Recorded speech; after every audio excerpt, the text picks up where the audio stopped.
2024 সাল দেখতে দেখতে চলে গেল, 25 সাল এই চলে আসলো। নতুন বছরে সবারই নতুন কিছু চাই, কিন্তু আমার সেই পুরনো বন্ধুদেরকেই চাই। বন্ধু চল, কারণ 24 সালটা অনেক কষ্টে কাটলো।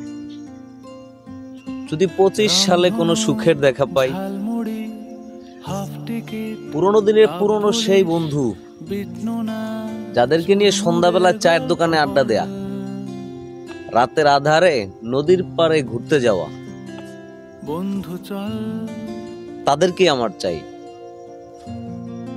কারণ ভাবছি 25 সালে তাদেরকে নিয়ে চুরি করব, কারণ কোনো কাজ কাম তো নাই।